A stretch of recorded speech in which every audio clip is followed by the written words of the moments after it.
You have. Okay. Darcelle isn't, we disagree a little bit about that. And I figure, well, here we've had the big thing, we've had all these possessions, and the one, it's my kind of take on it, you know, okay, we did it, we know we could do it, and we proved it to ourselves, you know, that we could do it, and and it's been grand, and it's fun, and I love everything here. It's not just because of what it is. We really collected this stuff out of love, and have enjoyed everything about it. But reality of the thing is that it's getting harder and harder to take care of. These big old houses are a lot of work. Yes, it's a total thing where you get through with one thing and five things are wrong, and by the time you've worked your way back to the end, it's time to start it all over again. And that was fine when we both could do and physically do everything, and like climbing around on ladders, which we've done, and do all this manual labor and repairing, and we've even climbed up on the roofs and done all that stuff too over the years. But now I'm, at a state where I can't be much help that's anymore. Something to take into account. And it's getting harder and harder for him now. He'll not admit that, but it really is getting much. He can't now. For instance, he's having a lot of trouble bending down and kneeling on the floor. You asked us about if we were doing some repair work. Yeah, and we are upstairs in one of our back rooms up there. We had a really bad leak, and we never go into that room because we live downstairs. So we didn't able to keep up, and by the time we started smelling this horrible, musty, moldy smell through the whole house, we started checking around, and we went up there, and sure enough, on a rainy day, my gosh, it was like a sieve in the back room there. So that had all dried out and started getting moldy. So we had to tear all the walls out and take the insulation and ruined some carpeting there and had to tear up the carpeting. But anyway, in that we were decided to put down where the carpet was going to put a marble floor. Well, we used to be able to lay down on the floor and do tile and lay tile, and we have done that. But now he couldn't he couldn't kneel down and stay on his knees to lay the tile, so the marble. So we had to hire somebody to come and do that for us. And so the things that we used to do, are getting a little bit harder. And now we have to pay. Right, I know, and it's expensive. And now it gets expensive. I think we're ready to go. Oh, okay. Well, I'm going to ask you, we've done interviews, but this will be a little bit different than our more normal conversations we've done in like the car and the club. You've been on tape, but this will be a little different because I will ask a question, and then if you can try to take into account my question and your answer, because the audience won't hear my question. So if I'm saying, I'll first ask about your background, and then maybe just say a little bit about, use my question a little bit in your answer, if you think of that. But then I will also often wait a few seconds before I ask another question, because we like to have a pause in between my comments and yours for editing purposes. Right. So it seems a little more stilted than a normal conversation. I think I can handle that. I think you can. I'll do my best. Okay. Boy. Okay. The things I'm asked to do in this life. Oh, I have to pause. That's the hard part. So are we ready? We're rolling. Why don't we start with your background? Can you say a little about your background, where you grew up, and what it was like for you growing up? Well, my background, let me see. Shall I start from the time I was a baby, or should I start, I bet that's a little bit too far back, 100 years ago. It's a little bit far to go. Say a little about yourself. My background, actually, I come from Montana. A little town out called West Yellowstone at the west entrance to Yellowstone Park.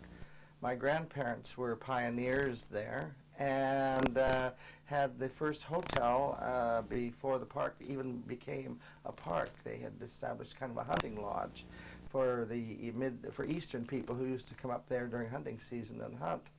And they had established this lodge there, and So, and my mother was from there and grew up there, and I was born in, however, I was born in Rexburg, Idaho, which was about 100 miles or so from West Yellowstone, because there was no hospitals in West Yellowstone at that time. So the nearest hospital would be driving to Rexburg. And so at that time, that's where I wound up being born, but went back again. And where I lived there and grew up through the living with both my grandparents and my parents, because I was always around the hotel. And when it became a full, quote, tourist hotel after the park opened and the tourists flooded in, and it became a tourist style hotel. So I would hang around all the time, and I've always loved more mature people, and I've always loved being around adults, even when I was a child. And the most fascinating thing for me to do was to sit in the audience. An audience, I'm thinking theater. For me, I guess it was an audience in the lobby of the hotel. And I just loved talking to the people from all over the world and from other parts of the country. And I thought I was very mature at 5 years old or 6 years old, talking to these adults and finding out about where they were from and their lives and stuff like that. And I thought, oh, gosh, one day I just want to be like that. I want to travel too. And then we lived there till I got through the second and third grade. And my father got a job on the Union Pacific Railroad and moved to Pocatello, Idaho, which was then the center of the railroad hub of Union Pacific. Had a big repair yard there with 4 big roundhouses from all over their system. They would bring in all their trains for repair. And my dad became a fireman. Back in the days when they had firemen who really shoveled coal from the hopper into the engine fire, and they had to keep the fire going. That was his job, to keep the engine going in the old steamers. And so then I went to the rest finished there to grade school, and would go back every single summer when school was out. We went back to West Yellowstone, and I lived for about 4 months out of the year, sometimes 5 months out of the year. Would live with my grandparents back in there again, have a great time. That was beautiful times. We swam every day. In the river. There was an old stagecoach bridge that was really a popular swimming hole, and everybody who swam in the river would go to the old stagecoach bridge, and we'd dive off the bridge, and that was a great time. Come back and get all ready. I'd be spending time out in the river all day. Come back and get dressed up and get ready to do and handle I was a bellman for my work as bellman during the summer for my grandparents. So the tourists would start coming in, and I'd carry their bags for them and do all the chores a bellman has to do. And that was fun too. I enjoyed that a lot. And I got to the point when I got older, I could rent rooms, and I became the desk person, and I thought that was pretty neat. And so that was fun. Then go back to school. Anyway, I went through high school, Pocatello High School in Pocatello, because there absolutely is no high school at West Yellowstone, and there still isn't there yet. You have to go. The kids go usually to the 8th grade there, and then move on. They have to either go to Bozeman or to Pocatello, Bozeman, Montana, or Pocatello. And of course, we were living part-time there in Pocatello too, so that's where we went. Graduated from there, and I went to 2 years. That was what then was Idaho State University. It was now Idaho State College. Now it's a university. And I decided, and I had been studying dancing though all through this time. I started studying dancing when I was about 8 years old, right shortly after we moved to Pocatello. I had met a young friend at my age, about 8, and he'd been taking dancing, and he got to perform a lot and show off in front of the class, and the teachers were always asking him to do a little dance routine for him, and I thought, wow, that's pretty neat. I want to do something like that, because I really was kind of it's hard to believe now, but I was really a very shy, quiet person, and kind of always like the wallflower and in the background, and everybody else was always up there. So, but I thought, I think I could do that, and I'd like to, I'm tired of being in the background. I want to be noticed too. So I convinced them, and my grandparents paid for it. We didn't have enough, my parents didn't have enough money to pay for the dance lessons, but my grandparents said, okay, if you want to pay, go, but you have to stick with it. So I did, and I was really loyal too. I had a wonderful teacher, a Japanese lady who had a studio there in Pocatello, and she had studied in all of the New York, in many of the New York famous schools, and studied under a lot of famous instructors there in New York. So she had a professional style of dancing that other teachers weren't teaching, and she taught a Broadway dancing style of tap, and even instead of the classic ballet, she had kind of a jazzier version of ballet, and so that you could do ballet and be showy and not just technical. And that was pretty neat. I enjoyed that. But I took that with, and I stayed with her for 10 years. I stayed right through high school. And she had fantastic recitals, and since she was one of only two teachers there, she'd have these fantastic recitals, and she had something like, at one point, had about 300 students there under her, and everybody who was into that, and then became a sociological society thing. You were very good in Pocatello. The more affluent and the better people took their kids to dance classes. So it became a social status kind of thing too, which I liked. I always was appreciative of a social status. So that was fun for me, and I got a lot of attention too from that. And I really did love going to class. It did get to a point after, when I was about a teenager, when I got to be a teenager, and I think about 16 or so, and my grandparents had decided it's about time now that you stop dancing. And you're too old now, and you're a man or a male, and you shouldn't be dancing now. You've got to start training yourself and getting some other ideas besides dancing. So they decided they're not going to pay for my lessons anymore and cut me off from there. But I didn't stop there. I went to work and got a job, and part-time job, and went and started writing dancing. So then I went on to 2 years, but after that I did figure that, okay, maybe you can't be a dancer all your whole life, and maybe you really should, just in case you didn't make it as a dancer. You should have some other kind of profession to go to. And I decided, well, I was interested in medicine too, a little bit, but I wasn't smart enough, and I didn't think I was intelligent enough in particularly chemistry. And I loved chemistry, but I never seemed to get good grades in it. And that was one of the requirements. But I decided that maybe I could be a nurse. And I thought maybe I'd be a male nurse. And then I had thoughts about back in those days, which was not also a very popular thing, I discovered. So, but I got in it anyway, and there was only myself and another male that was into it. And we had two college. It was, you had to take, back in those days, you could take 2 years of college, academic nursing, and with the studies, and then 2 years of 2 years of actual work on the floor, and you would get you could become an RN, a registered nurse, which is that was the thing I really wanted to do. And then you could specialize 2 years after that and become an anesthetist. I can never say it. Go into anesthesia. So that's what I did. I started to do that. But I also never forgot the dancing, and I was a great movie buff. I loved all the musicals of the 40s, and that was during the 40s and the early 50s. So I saw all the Fred Astaire movies and the Gene Kelly movies, and Mitzi Gaynor was a very popular star back then, dancing star musical, and I thought I was all of them. I thought I was Fred Astaire, I thought I was Gene Kelly, and I thought I was Mitzi Gaynor. and we'd go home from one of those movies, And I would dance down the streets. I know the people in Pocatello thought I was crazy.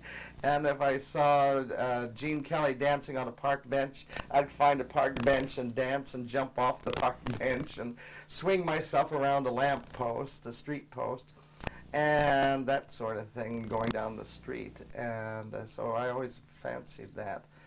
And I decided after my second year of the nursing curriculum there that I think maybe I'm getting, time is pressing, and if I'm going to be a dancer, I thought maybe one day I could get back to nursing again and it would work. So, but I got to get my wings and spread wings on this entertainment because it was still there.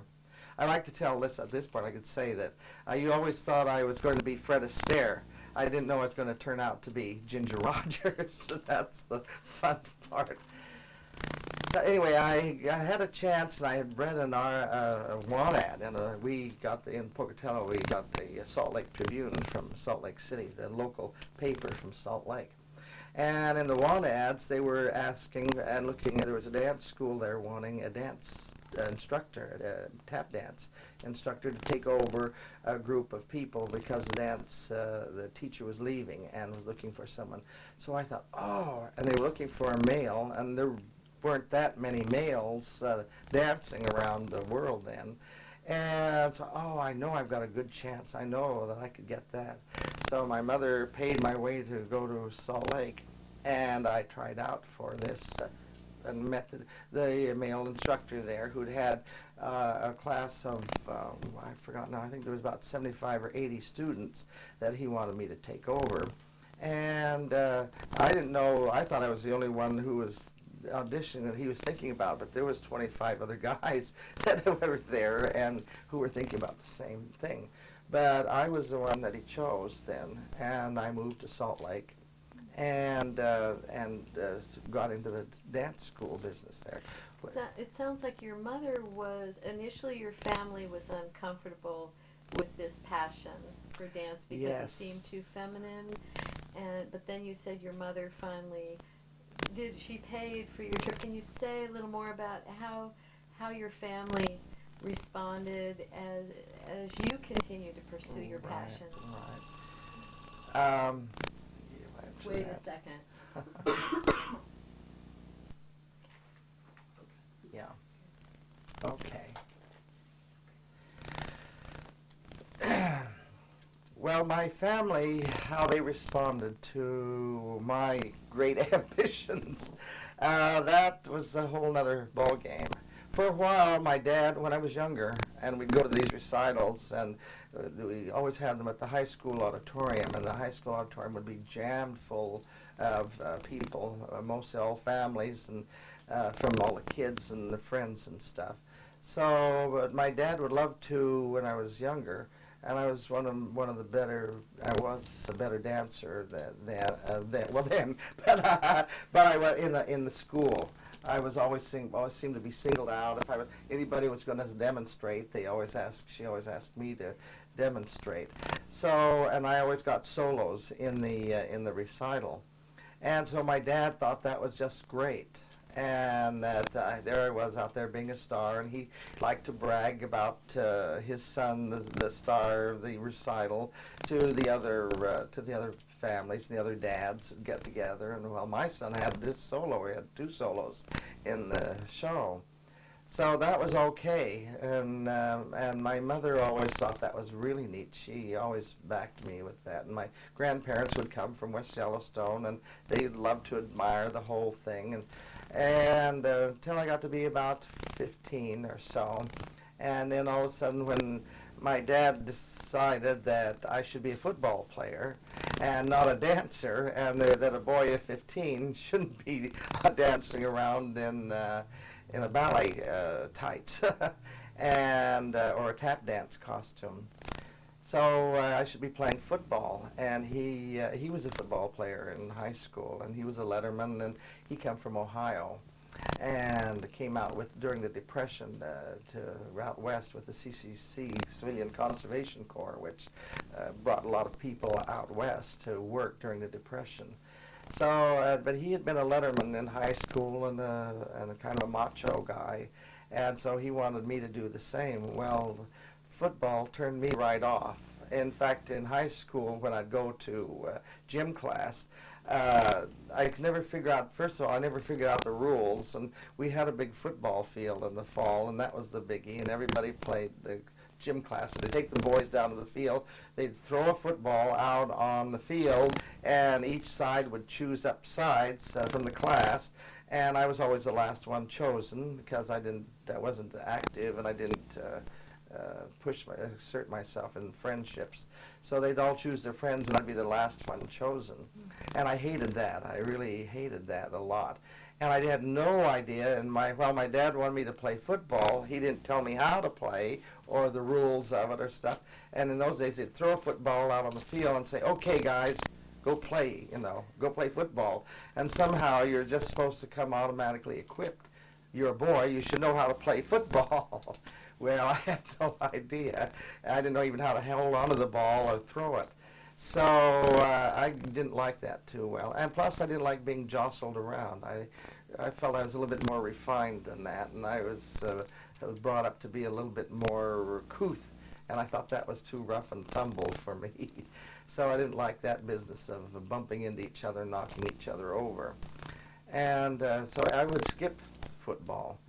When it got so, particularly my junior and senior year, when it came to football season, I always was never there. I was always absent from that.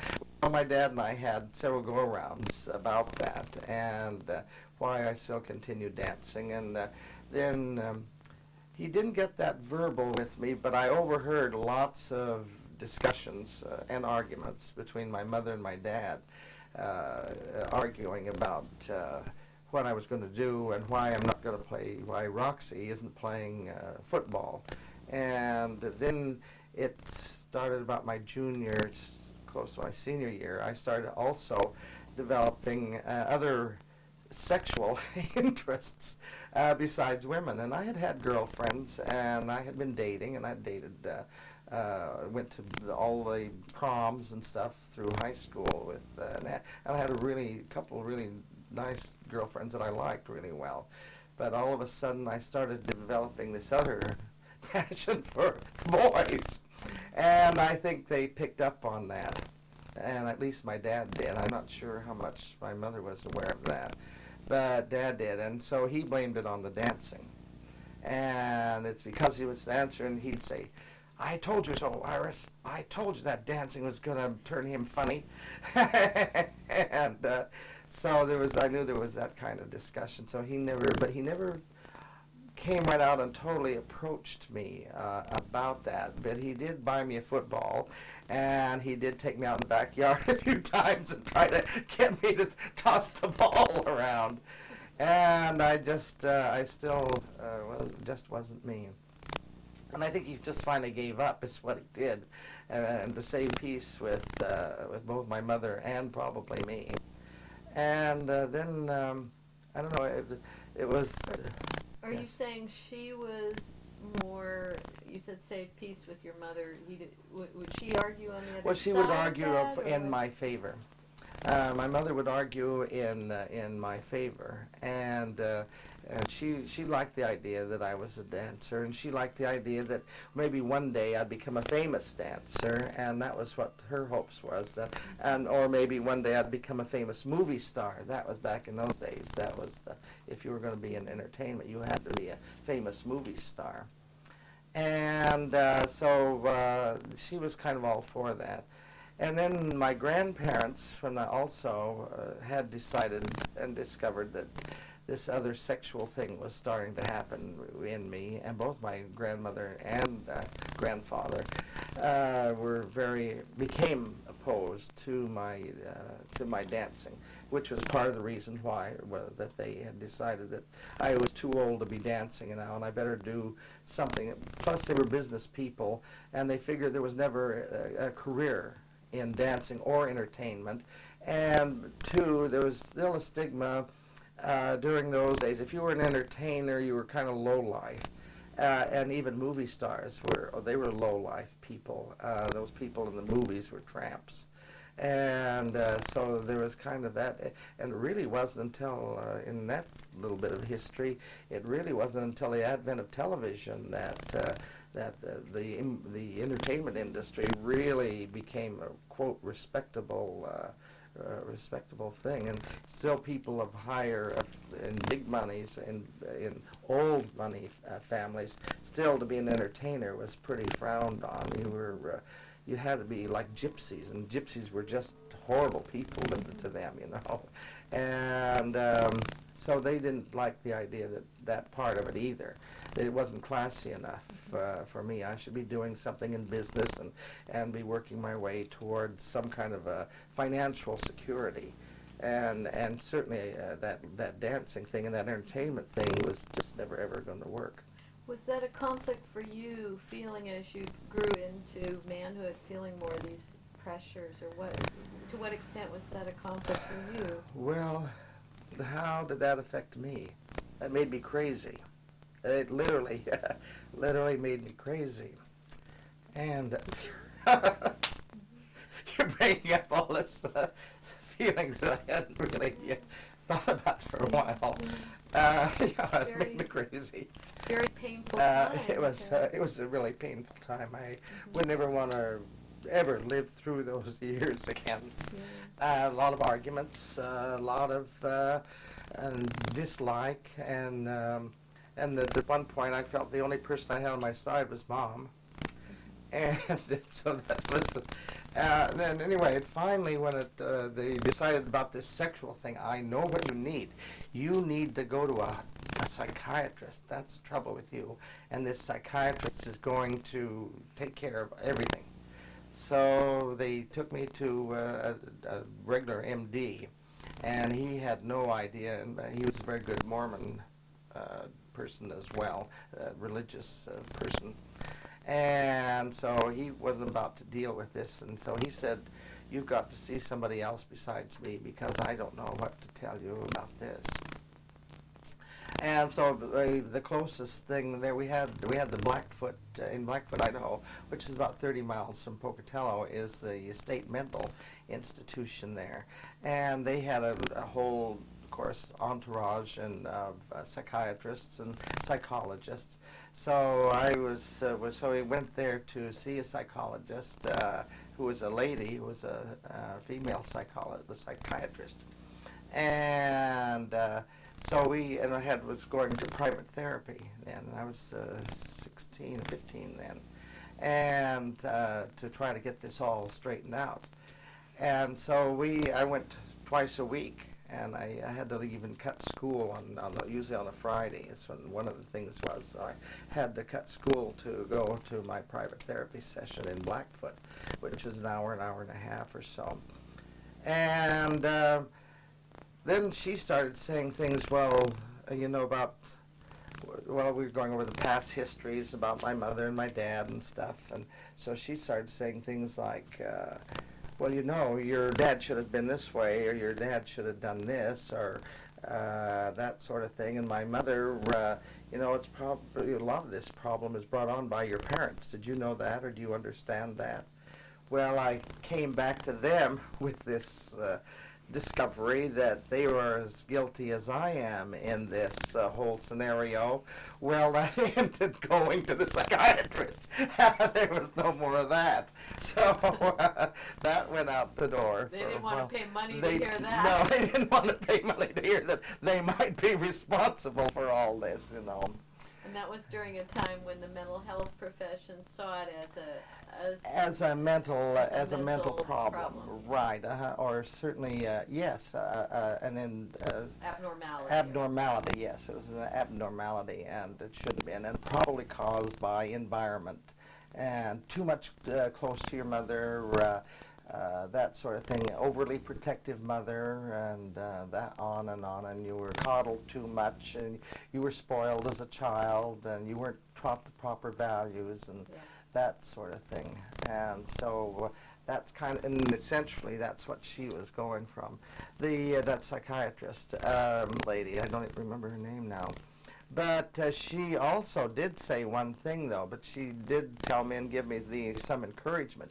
She did say that if in fact you can't change and you don't want to change, or we can't change you, she said, then the next thing we have to do then is to make you so that you can be as happy with yourself and be comfortable with yourself, so that you can be a happy person, at least being the way you are. So I was kind of felt good about that, and that encouraged me a whole lot as far as my sexuality went. And I was having a lot of, and I really was torn, particularly at that time, because I was very sexually attracted to women and to females. And I was just like lots of other guys. We'd get into a necking embrace, and the usual things always happened. But I was totally embarrassed by it. And particularly if the business of erection came up, I would try to move over to one side, and hopefully she wouldn't discover that I was this horrible, nasty person. And I think I had a really bad image, too, of myself as a male there. My mother hated men. I mean, I can remember for as long as ever, men are terrible, they're rotten, they're just no good. And she also had a drinking problem, and so she'd come home some nights after being out, and she'd be talking to herself. And I remember listening to her talk to herself. Man, those dumb, disgusting men. Oh, they're horrible. And then she'd start soft. Pretty soon they'd get louder. Those damn men. Oh, God, I hate those goddamn men. She didn't have a feminist consciousness raising group to get all this out of her system. No, she didn't. No, she didn't. She and her mother, my grandmother, didn't get along very well either. And my grandmother was just as bad because she was very Victorian. Yet I understand she was a pretty wild woman in her day, we've heard. But she all of a sudden became a saint as she got older and more mature. But she had the same idea going, that people are dirty. And when she said the word dirty, you knew it was filth. I mean, it was ground filth. And she didn't have to say anything more. She had a tone in her voice that the word dirt, you knew, was ground filthy, dirty. And people and men do dirty things with their bodies.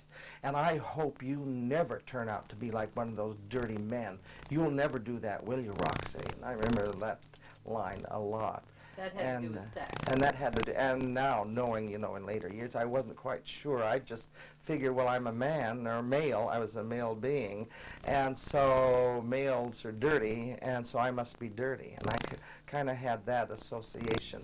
I was dirty just because I was a male. And my mother constantly saying to me that men are all dirty. They only want one thing. They're all just filthy men. And my mother used to tell me, too, that men, if you ever turn out to be like these other men, I'm going to hit you in the head with a baseball bat. And so I believed that from her. As she was wild enough that she would have probably done that. So I tried to be everything what I felt and I saw in other men and the other boys around. I tried not to be everything that they were. So I tried desperately to be something different and opposite from what they were. So I wanted to be a gentleman, because that was one of the things that I really did kind of enjoy. You did all the proper things with the girls when you're out with the girls. You opened the door. You talk nice to the women. You don't swear. All of the proper gentlemanly things.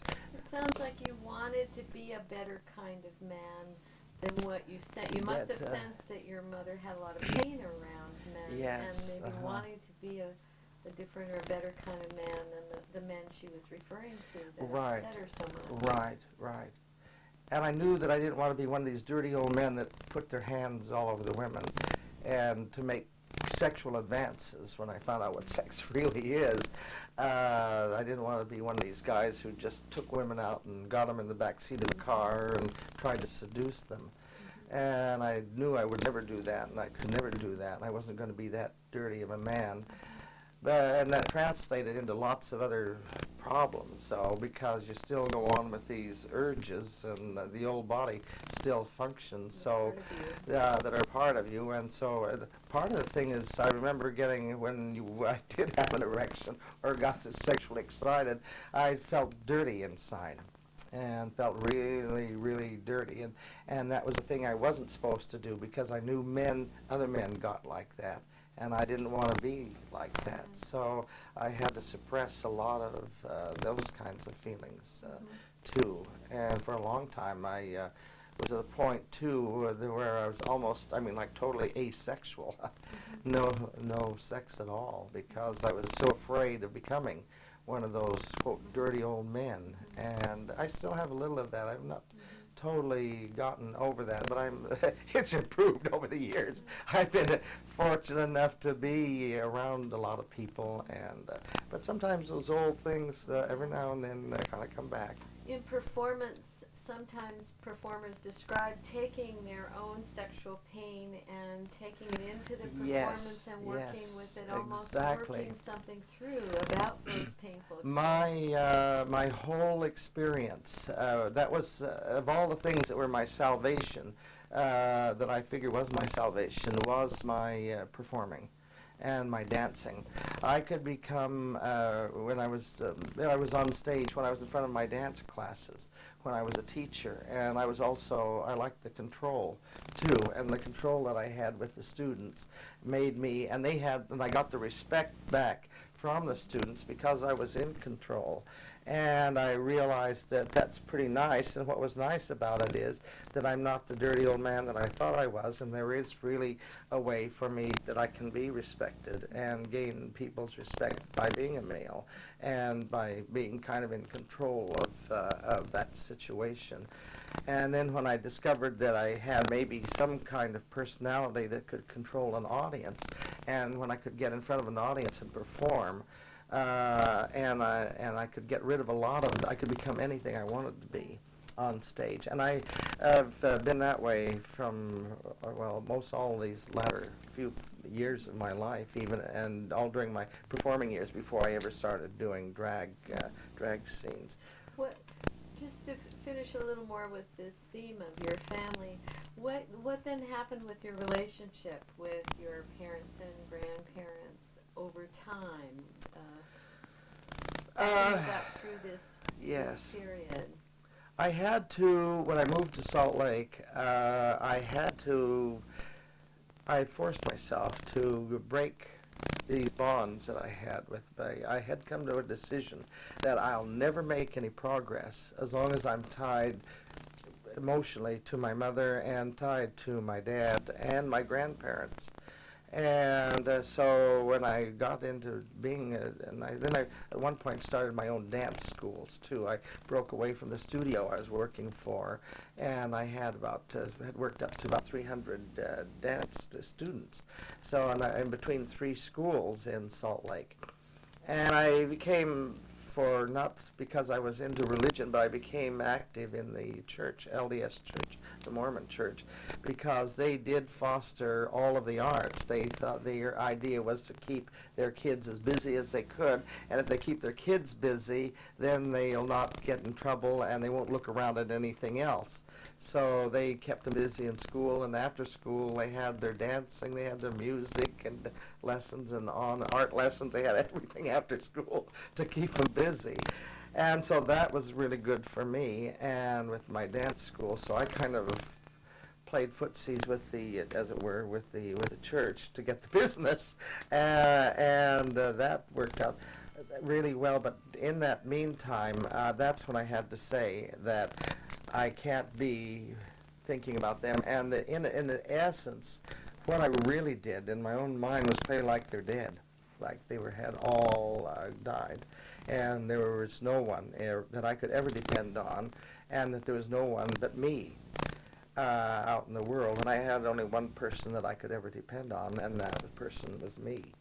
So that I didn't have to worry about having to please my mother, my dad. I didn't have to worry about pleasing my grandparents. I only had myself to please, and if I could get happy with what I'm doing, then and I stayed pretty much like that for a very long time. It wasn't until after I moved here to Portland, after that was 15, 20 years or so, and I didn't write, I didn't call, I didn't keep in touch, and even with my sister, who I adored, and my sister and I were always very close. I have a sister.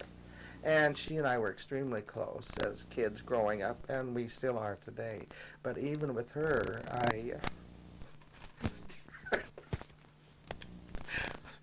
I'm sorry. It was great. That was like... That was a hard one, to deny my sister. Yeah. And I still think about it sometimes today. Like, wow, what a loss and what a terrible thing I did to her. For her as well as for you. And it was bad for her too, because she had no idea. But this was a time where there wasn't as much social consciousness around being gay or other pathways no. for men, and you had to really forge your own path. Right. So that's kind of what happened to me there. But it took me almost 20 years, and it was after I had been through Las Vegas and the shows in Las Vegas. And I still, even working after I left Salt Lake, I got into, what left me out of Salt Lake was one of my advanced students got a job as a showgirl dancer in Las Vegas at a club there that's gone now, the Dunes Hotel, in a burlesque show which was popular in New York that had gone to Las Vegas, called Minsky's Burlesque. Was this drag? No, it was straight. It was straight, legitimate dancing, cabaret style. And so she had been, that show featured, in the Las Vegas shows were featured like a 25 or 30 chorus line of girls, and they had what they called the showgirls, who paraded around in the beautiful, elegant costumes, and then there was the topless and the nude girls that paraded, and they had costumes up here and feathers around, except they were bare at the breasts. And I was part of a 10 boy dance, a chorus line boy. And she, my advanced student, had said, would you be interested in coming to Las Vegas? I said, oh, well, I've always wanted to be in one of those grand big shows. Of course I would. Well, I sold one of my dance studios off, and I gave the other two that I had to two of my advanced students who I thought could really handle it and keep it going. I just, at that point, when I heard Las Vegas, stars in my eyes, and I said, that's it, I'm out of here. And I literally did that, and not even knowing, but I was sort of guaranteed, but not for sure, because nobody had seen me, but she had it all set up for me. And so I flew to Las Vegas, and I got there, I don't know, something like 2 o'clock in the morning, and for me, I was ready to go to sleep. And but the choreographer of that show and my student, ex-student, who is now had joined another act and was doing really well in the show business, and they were there at the airport and took me immediately to the club and had me audition. I thought, oh my God, how am I going to even move? My brain's dead and my muscles are all tense and stuff. But he had me go through a few moves and to see how I did move. And one of the things that he liked about me, apparently, it was my height. First of all, I was 6 foot then, and well, I guess I still am. So they were looking for tall boys, and I also had a good high kick. I could kick really high, and I was quite limber that way. And most men really can't kick very high. They never, even stretching, they can never usually kick as high as women do in that. I think it's having to do with the pelvic structure or something. But I was able to kick almost up. Well, I could kick almost up to my head back in those days. So he was impressed with that. So he said, okay, you're hired. I was the right height. And the other qualification was that I fit the costume, because the show was already in progress and running. And I was about the same size as the guy that was leaving the show. And so I fit the costume, I was the right height, and I could do a high kick. And that made me eligible for the thing. So that's how I managed to wind up being in Las Vegas. how did you come to Portland? You worked at the Hoyt, right? Right. Can you describe coming here and that whole experience at the Hoyt Hotel? Well, when I first came here, I'd been roaming around Las Vegas. My first thing, I thought, first of all, okay, you get a job at one of these hotels, and the show may change, but the cast doesn't change. They'll keep the same cast. So I just knew I was going to be a nice, steady person there and have a really good time. Well, after 16 weeks, I had signed a 16-week contract. Well, the show closed after that, and the whole cast went. They didn't, and they brought in a whole new cast, and I was out of a job. So I was a little bit sorry that I'd sold and given away the dance schools. I'm almost ready to go back to Salt Lake. But I didn't. Then you get into the whole thing of going to auditions, and then you find out about auditions, and then you keep your tabs on the wardrobe people. They know what's going on. You keep tabs on the producers, and you keep tabs on all the choreographers. You make sure you play footsies with all of those people, and I learned a whole new way of survival. And I stayed there for about 4 years. On and off, and I worked at my next big show was at the Lido de Paris show, which was a really big show at the Stardust in Las Vegas, which was a big grand show that they had imported from France. French shows became very popular, and they brought over all this European talent. And the Europeans have it over us, and they still do, in that their arts are always paid for by the state. And the state supported, and so they do that as a job, and learn that all through school. And they're paid to do that. Well, we have to struggle and try to make it all happen, So we're not quite as apt at either the competition or the sometimes in the technique. So they started taking over a lot of these shows as these European people came in, and the French shows became really super popular. But I had to, and they're all gorgeous, they're all beautiful, and they're all talented. So, and everybody there in that city is all gorgeous, beautiful, and talented. So it becomes a question of politics, 1,000% politics, keeping up with all of the internal affairs. Then I found out that there was also 4, 5, 6 factions there in the control. If you're in with this one, you're out with that one. You get in with 2 over here, you're out with 3 over here. And when you're in, everybody wants to know you. And if you're out, the same people who knew you and talked to you would meet you on the street and never even give you a glance, not even acknowledge you. Do you think in countries where there's more support for the arts, there's less of that petty competition? Yes, I think so. Yes, I believe so. They grow up with a whole different attitude and a whole different idea about it. The competitive is as strong. It is there. I mean, they do have to compete also because there are a lot of the talent there, and grow up with that. But it's not. It's more of the friendly competition. They want to work with each other to try to help each other out, and they know what it's like to have to start from the ground up. Here in America, you have to start at the top and stay there. Yeah. So many people get squeezed out. Yes, definitely. So that's when did you become interested in drag as an art form, or female impersonation as an art I never had before been interested in that, because I was struggling in Las Vegas and in the big shows, and I vacillated between Hollywood and Los Angeles during that. Los Angeles, Hollywood, and Las Vegas in shows during that time. As a male dancer, I had a girl partner for a while at the dance act where we did acrobatic adagio, and I'd press the girl up over my head and toss her around and catch her in these poses and do that kind of thing, and I enjoyed that. But the thing about drag is that I didn't even know about drag, quite frankly. I didn't know about women, female impersonators.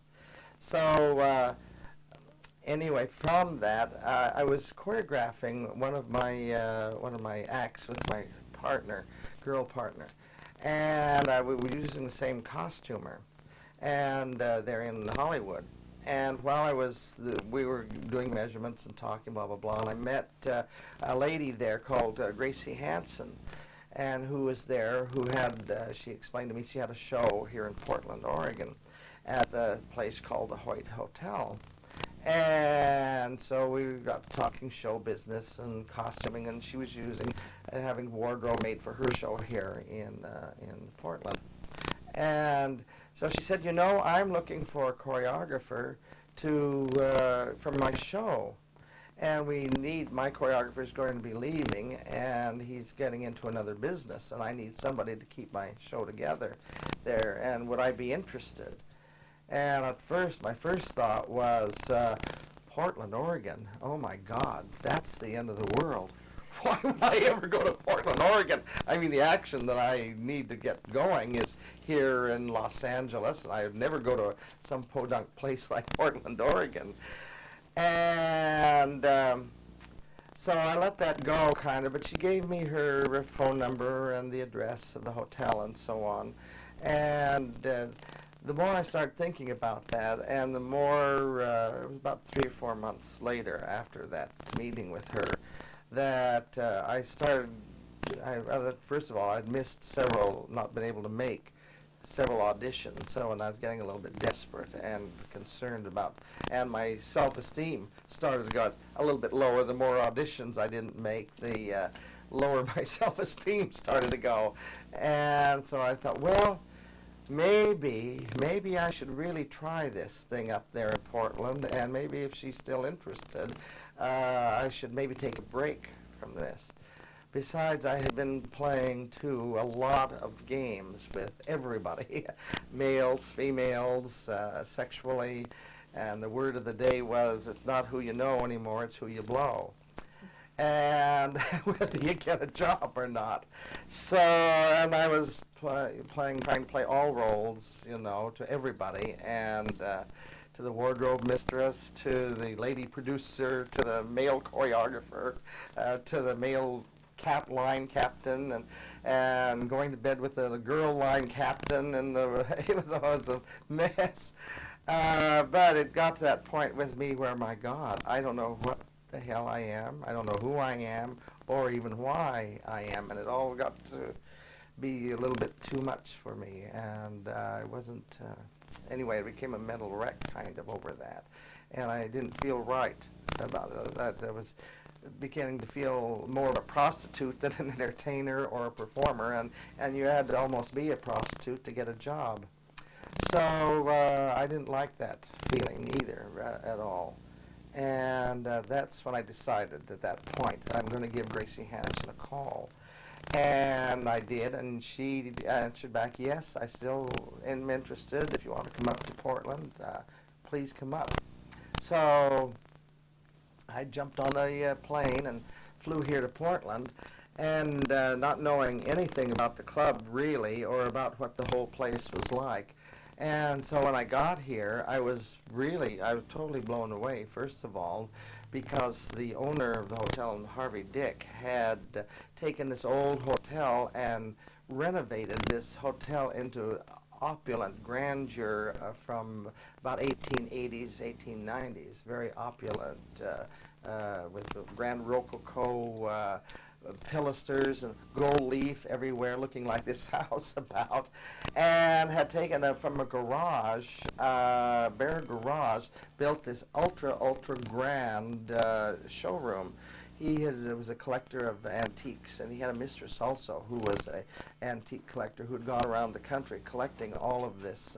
Had a marvelous big old grand back bar for their long bar, and it was a long bar about a block long, ornately carved and very grandly decorated back bar where their liquors were stored, all marble, had a long marble bar. It was pretty grand, and then all this Grand Rococo pillars around, and the ceilings were gold, and it was pretty grand, and I couldn't believe that here in Portland that we'd have something like that. It was the closest thing to Las Vegas that I had ever seen, and with a dance floor that was beautifully huge dance floor that was all parquet inlaid wood, and with a 10-piece orchestra, live orchestra that played.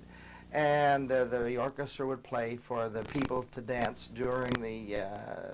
while people came there to dance. Then it came showtime. The entire dance floor would rise up on hydraulics, and would rise up to meet the stage where the orchestra was on, and it would become a big stage to present the show on. And I was really, really impressed with that. I thought, my God, this is unreal for here. And I never expected that much here. And so I was most impressed with it. And we had 8-girl chorus dance line, and myself and another male. We had 3 male dancers, and there were 2 males danced with the girls, and I was a featured dance act with my girl. I brought my girl partner with me, and I was a featured dance act with that show. And we danced for the first time. That was here in Portland, that they'd ever seen a, quote, semi-nude dance team. We'd seen a lot of it. Now, in fact, that's part of the way I was dancing when we were dancing in Las Vegas. She would wear a G-string, and I had a G-string, but she was topless, and I was topless, and we called it semi-nude, and it was very popular in Las Vegas. And I, quite frankly, loved dancing like that because the freedom of the movement was, restricted by a wardrobe, and you can do all these wonderful things and not worry about if you're going to get hung up on this or that. So, but we did, and to quite a bit of eyebrow raising, even to the people who came to the club, because they were a little bit reserved. They'd also had a dress code. You had to come in a tie. The men had to be in a tie and a jacket and suit, and women had to be in a almost formal gown, or at least something ultra dressy, to be able to come in. And so they were always very kind of reserved, and they had never seen a, quote, semi-nude dance adagio, so we raised a few eyebrows with that one, but it was accepted, and it seemed to go over really well, and it was really neat working with the band. I was amazed too at the band, because usually local bands that aren't all that professional don't know how to play show music very well. But this band was really very good, I thought, and you have to know, when you're into choreography, you also have to know how to read the music, and you have to know the different segments of music for each one of the band pieces, and that sort of thing, as well as lighting and staging and that sort of thing.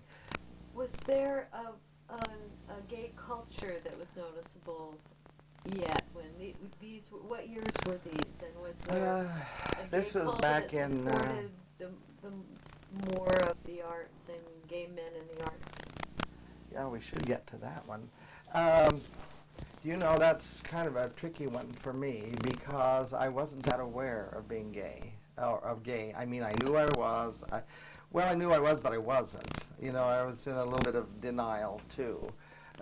Because I didn't want to be totally gay, I guess. I didn't want to be totally straight. I just wanted to be a wild creature. I want to be like, I used to say, I want to be like Jesus. I love them all. And so I kind of fancied myself as that kind of a person, a man about all reasons and seasons. You didn't want to be restricted to one role or identity. Role, that was it, yes. I didn't want one identity. I wanted to be anything I wanted to be at any given time. So I wasn't aware of really a, quote, gay culture in those days. And in show business, at least I'm sure that hadn't changed a lot, nobody really cared within the business themselves, and particularly around the nightclubs, if you were gay or not gay. You do your job, and it was like, it's okay, we know you're messing around with some guy, but don't talk about it. And we don't want to hear it. And when you're on stage, you act masculine, and you give masculine moves, and you don't flit around like ferry boats, and that sort of thing. So if you kept that image up, and it didn't matter unless you got caught in some kind of out of the club scandal kind of thing where they raided it and you were caught in an orgy someplace, then they thought about you. But other than that, it didn't seem to matter a lot to me. And so I never really got until here in Portland. This is where it all started for me. Because when I got here, I'd only planned to be here for, I thought at the most, 12 weeks. And then I'd head back to the big time again. And so they signed a 12-week contract with Gracie. And in the meantime, I had met this bleached blonde guy who come to see the show. No, actually, I met him in a club, a gay club. I did go out one night after the show, and it was kind of my first real exposure to, quote, gay life. And there was a bar here called Doll and Pennies back in those days downtown, and I'd heard about this bar, and I thought, well, maybe I should go check it out. I don't know what they do or what goes on there, but I thought I was interested. So anyway, I went to this bar I'd heard about, and I met this bleached blonde guy I just mentioned, and we talked. And I said, well, I'm the featured dancer at the White Hotel, and I said, come and see the show sometime. Well, I said that 100 times to people, and nobody ever showed up. And by golly, the next night at the show at the White was this bleached blonde person. And back in those days, it was not the thing for men to do back in the 60s to bleach their hair. Yes.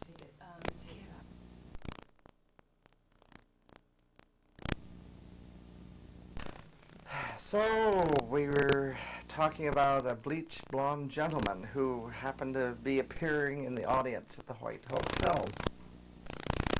Well, this person had sent a note backstage with one of the waiters saying, I'd like to meet you, and the place had a very fancy coffee shop, and said, would you meet me in the coffee shop after the show, and I'd like to kind of talk to you and get to know you.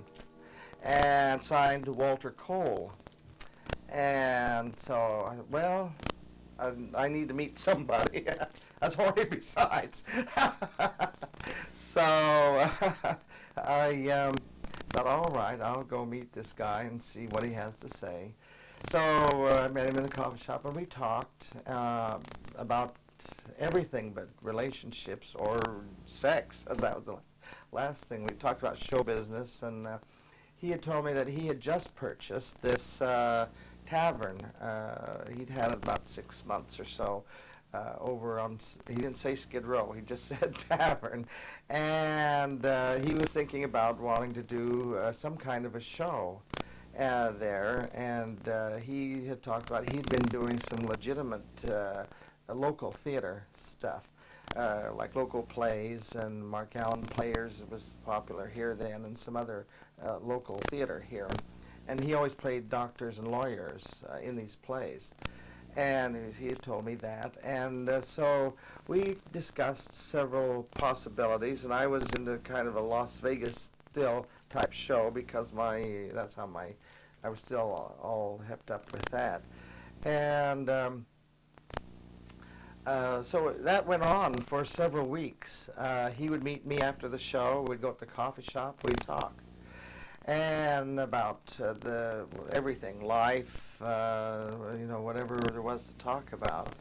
And that went on for some time. And then one night he asked me if he could take me home, and I had an apartment then and living alone. And so he took me home, drove me home, and I thought, oh, I bet he's going to try to make it pass now. I just know it. And we sat in the car, and we talked, and we talked, and we talked. And he said, well, I have to leave now. It's time for me to go, this was around midnight or something like that. And I got out of the car, and he left. That was the end of that. Well, that kind of situation went on for nearly 3 months like that. And we went on talk coffee. Drive me home, talk and go home. That was it. So he finally, this one time, I don't know if I should tell you all this stuff, but he won't mind. I don't think. Anyway, when we, one night was a little bit different because we talked at the coffee shop and then he was going to drive me home, and instead of driving me home, he drove me over to this place where his tavern was on 3rd Avenue. And I was really amazed because I thought, ooh, boy, this is kind of a sleazy looking area. And the tavern looked really, once we got inside and it said tavern, it was called Demas Tavern back in those days. We got inside the tavern. And the tavern was pretty sleazy also. It was kind of a typical thing for the 60s kind of thing to hang stuff down from the ceiling. He had things like horse collars, bedpans and stuff hanging down from the ceiling, all kinds of crazy stuff, and pictures of big posters of movie stars and some things like that hanging around on the walls.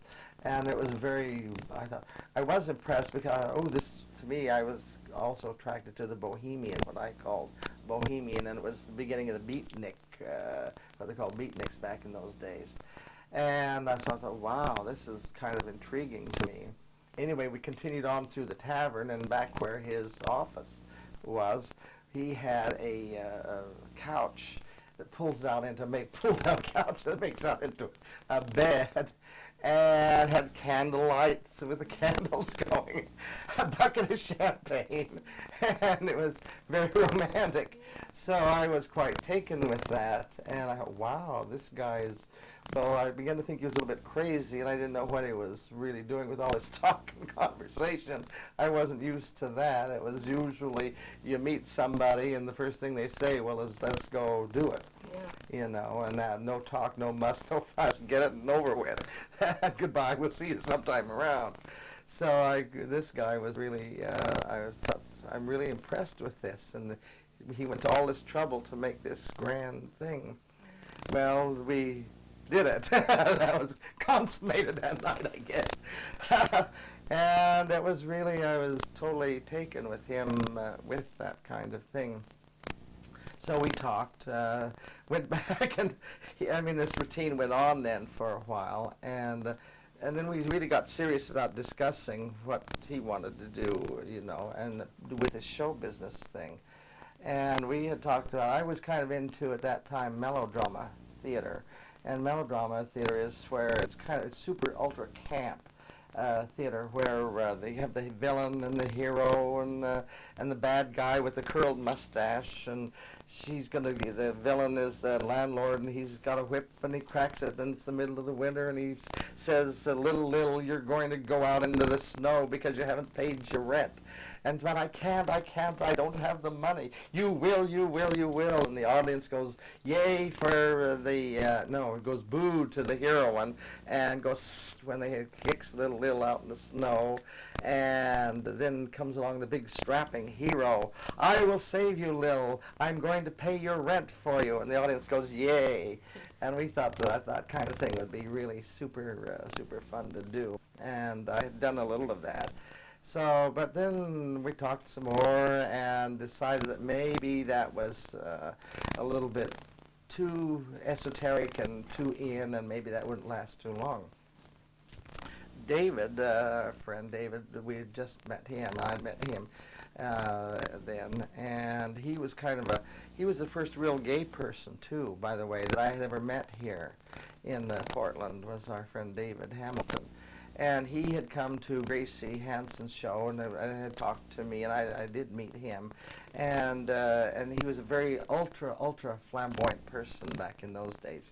Tons of scarves, and he was in the 60s, and bell-bottom trousers and scarves everywhere draped around him. And that was, I forget, it was, we were making, I also used to help make the costumes and work on the wardrobe for the Hoyt. And we had our own wardrobe lineup. And I was up in this costume room helping out the costume lady that day. And in walks this flamboyant creature, and I thought, oh my God. I was 69. I remember that really well because it was 1969. And he said, It's 69. Can you believe it? This is our year. Oh, we're going to have a grand time with the arms flying in the air. 1969 has finally arrived. And on like that, I thought, my golly, this is too much for me. So he's the one who said, when we were talking about these shows, and he said, well, why don't you do something crazy that Portland has never seen before? And I thought the word crazy rang a bell to me.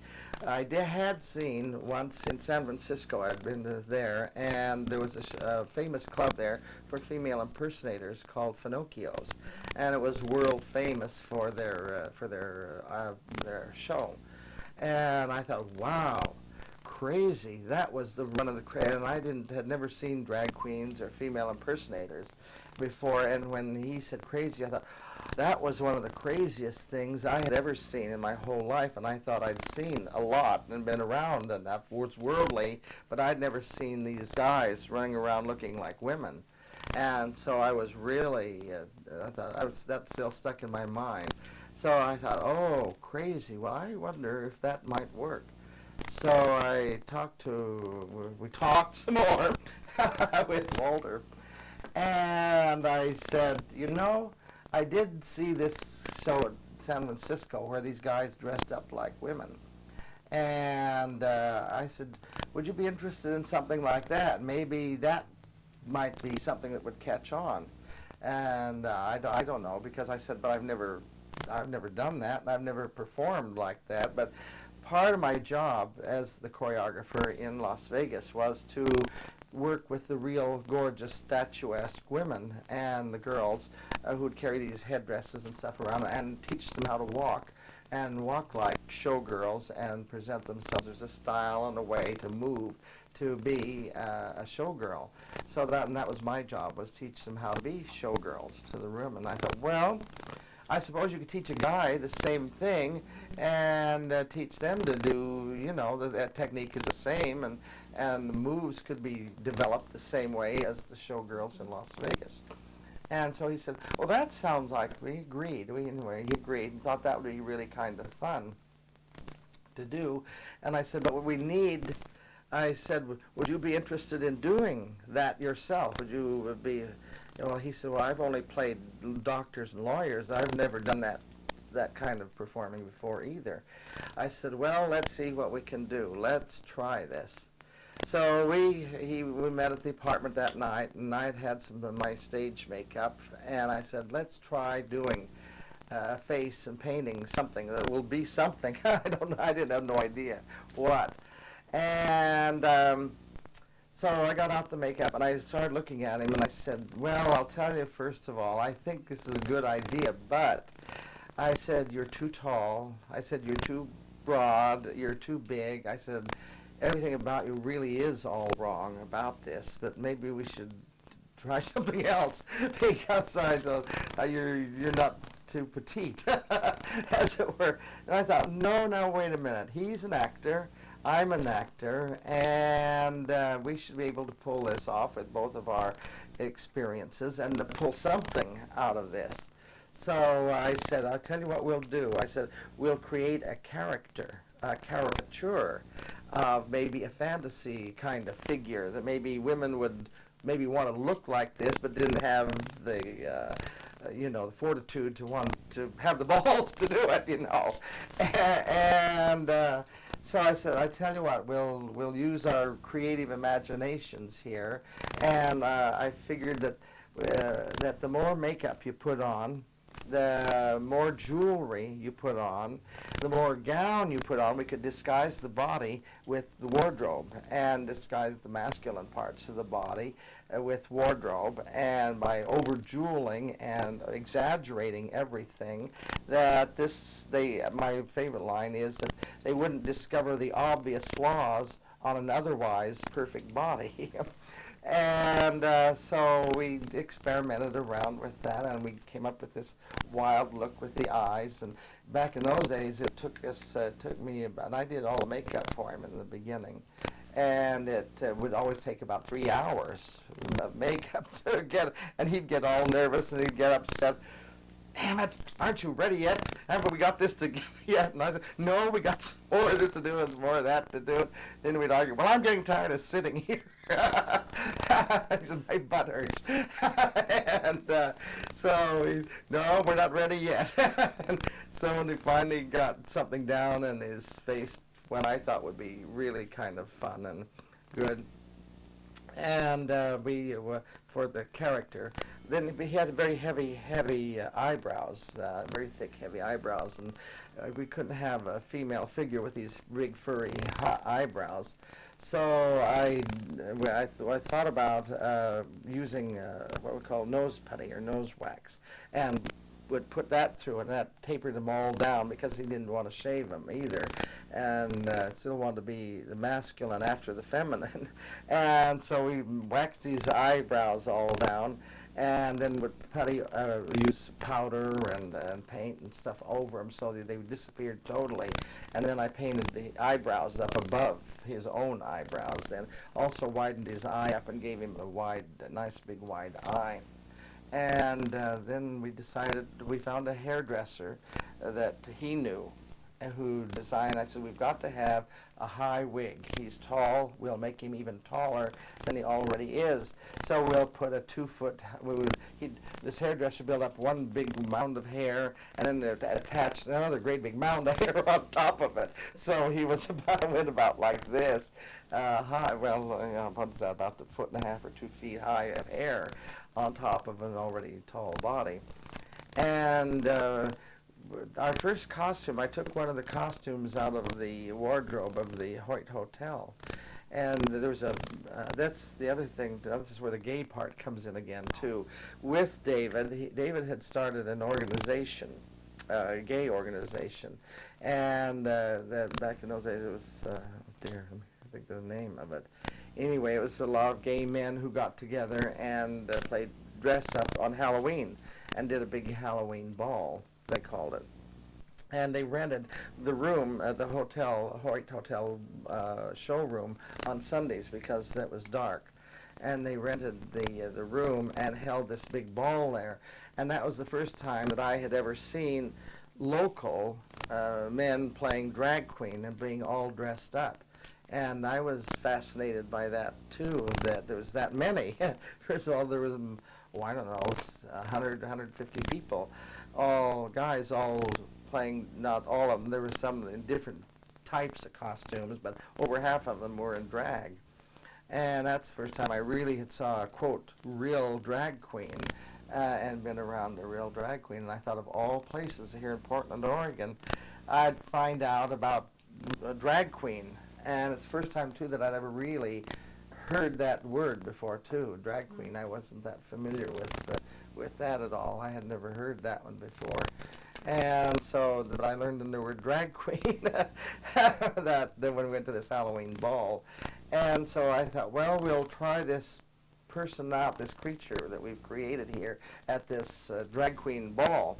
And so I took one of the costumes out of the wardrobe and got him into this kind of rhinestone costume, and it happened to be one of Gracie Hansen's costumes because she was a broad woman and tall, and not too tall, but she was broad. But anyway, it fit him, and she was also at the party. She was. I didn't know that the gay kids all knew her and were great fans of hers. But she had been invited to be a guest at this ball also. And so here comes Walter Cole in this get-up of Gracie Hansen's rhinestone and stuff, and we made a grand entrance. And Gracie came over to me and she said, "Where did you get that gown, that dress that's on that guy?" And I said, "Out of the wardrobe." And she said, "Do you know that that's my gown? That men's wearing my gown?" I said, "Oh, no, I didn't realize that it was yours." She said, "Did you ask permission?" I said, No, I didn't." So I knew I was in deep poop because we had borrowed that gown. She says, I'll not say anything for the rest of the evening, but that gown had better be back in my wardrobe by tomorrow morning and in perfect shape, too." So we went on through the whole evening, and they wanted him. They had a little small contest of the drag queens to walk across the stage, and it was a judged thing by about 5 judges or something like that, who knew everybody and was very much in, and the judges were never truly partial. They always judged their friends to be the winner. Well, Darcelle did. No, there was no Darcelle. It was still Walter Cole. And so we entered Walter Cole, all dressed up in this outfit of Gracie Hansen's, across the stage, and everybody kind of laughed and thought that was funny because the others all looked a little bit more real. They were a little bit more smaller and weren't quite so exaggerated. And so that was my first experience at a gay ball and my first experience with, quote, drag. And it was fun. We had a good time and we partied all the rest of the night, and it turned out really a good time after all. But I made sure the next morning Gracie's costume was back on that rack where I found it. Do you think drag had a particular role in the gay community as there was more of a gay culture developing? Can you say something? Yes, it did in at that particular time, because at that time the gay culture here, it was here, but it wasn't here. It was super closeted still back in the 60s and early 70s. It was okay, but you still had to be really super closeted. And I remember I had met some other gay people by this time, and had met some people in bars, and the same people, if you saw them on the street, wouldn't talk to you and wouldn't acknowledge you because they were afraid of being recognized. If they knew you were gay, they didn't want anybody else to know they knew a gay person because they might be considered gay. And if you met them at their work, they certainly wouldn't acknowledge you as anybody they knew. You were strictly a customer. If they were in a retail store, you were only a customer there, and nothing on a personal level. So, but the people who seemed to come out of the closet and be more open were the drag queens. And that was the first thing too. One of the rooms of the Hoyt Hotel had this also beautiful dining room in the back that was after hours place, and it was all decorated with real Tiffany lamps and Tiffany shades. That was quite a spectacular room and very romantic kind of room. And after the bars would close, the gay bars where these, quote, drag queens were, all would flood into this club, into the Hoyt back there in the dining room. And I was still in the show with the show itself, and the kids and the other kids in the show and Gracie and myself would go in there and have breakfast in the morning after the show, about 2 o'clock in the morning or something like that. And here would come these parade of men in dresses, and the first thing I saw those, and I thought, they're not doing that out in public. Surely they're not out there where people can see them. And I asked Gracie, I said, do they really allow these guys to look like this here in Portland and walking around and coming in? And she said, oh, yes. She said, we don't mind them at all. She says, and they're very good customers of ours here at the Hoyt and like the after hours thing. And so they were the first visible gay people out and about, really. And the only activity that seemed to be was this organization of, quote, drag queens that put these shows on once a year, which later developed into twice a year, a spring ball and a fall ball, Halloween. And the only activities that seemed gay activities that were going on then, there was no organizations or clubs or anything like that, were the drag queens. And so, and they started doing charities. They decided to raise money for charities. And so the monies that they had raised went for that, and plus the expenses of the ball the following year. And that was my first introduction, really, to anything in gay life at all, or gay organization of sorts. What do you think the reason for that is, in the sense of, drag queens were really led the Stonewall Uprising and have had this role historically in the movement. Why do you think they were more in the lead in coming out? Well, first of all, my thought on that really is that they were the most oppressed, I think, of the gay people in the beginning. And so they have this urge to get out. The other really big thing, however, is the thing about a drag queen is that they are pretty strong people, first of all. While they appear to be sometimes even fragile and delicate, they're anything but that underneath. They're some of the most vicious people and hard people I've ever known. Men were drag queens. So they have this, and the really big drive, I think, is the ego. Drag queens, in order to be a good drag queen, you have to have an ego larger than the world. You have to know you're the best. You have to know you're the most grand. You have to know you're the most beautiful. And you will not, by any means, ever going to ignore me. I'm not going to stand around. I didn't get dressed up pretty like this for you to turn your back and ignore me, and you will not ignore me.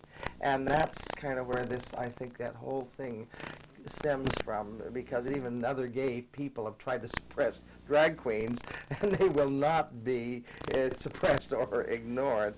So they develop this thing of pushing out forward. You mean, but in social movements, you need people who have that strong ego Yes. strength. Oh, that yes. Will not be suppressed. Oh, I believe that I believe very strongly that there's nothing wrong with an ego. Used in the right direction and used for the right thing. It's the egos that make us all move and make this a society of any kind, or make a president move. I would think in order to be a president, you have to have that kind of ego and be almost egomaniacal to be the president, to know that you can handle the world. It takes an ego to make the good things happen. Egos can also destroy as well. But for the most parts, I think we'd all just sit around and be bumps on a log if we didn't have egos. And we all want to be, those of us who all have egos, are achievers and get something more going than sitting around watching the world go by. From your experience, this long experience of choreographing and kind of managing the whole show, how you see the social side of drag as performance and how that works with egos versus cooperation. Can you describe that process and when you think it works really well and when it doesn't? Well, egos, if you're managing an ego and trying to manage an ego, it is really an art. You have to be a real politician. You have to be an artist, particularly in regards to the entertainment and to being a leader of an ego. You're dealing with egos that, particularly in the drag world, well, or anybody who you're leading, if you're a group leader of a bunch of egos of any kind, your ego has got to come across stronger than all those other egos, so that there is some kind of control there. And in order to do that, you have to both be, I have found in our situation particularly, you have to be a mother, you have to be a father, you have to be a disciplinarian, you have to be a whole family in one person, and an extremely clever politician, and try to think one thought ahead of all those other egos to keep everything in line. Otherwise, those same egos, you relax for 5 minutes, and those same egos have run you right down into the ground very fast, and you've lost control. And then when everything all scatters and there's no control, then nothing happens. I feel you've got 25 people running around all saying, I'm this and I'm that. Nothing happens until those 25 people get together under one thing, and then the ball starts to roll. And so it's a very, very fine line that when you're managing an egos like that you have to be careful not to destroy the ego, because that ego is also working well with you and for you and making good things happen. So you don't want to tear them down, that you want them to still grow even more but you still want to keep them under your thumb at the same time. So it's a very tricky thing. And I've worked with lots of egos, both men and women, over the years. That I don't know. It's almost becomes automatic sometimes, but sometimes it doesn't. You always run up against the other people who are just as strong, if not sometimes stronger than you are, and then it becomes a real problem. Can you say more about the role of drag in the gay community here and some of the changes over time? You were saying that drag queens were kind of the early push in the gay rights movement, a kind of a public presence. Right. And can you describe some of that history and the role of drag queens in the gay community? Well, and I know particularly in this community that we're talking about now in Portland, the gay community here in Portland, drag queens still play a predominant role in the quote gay community here in Portland. In those early days, it was the drag queens who really united the gay people, I felt.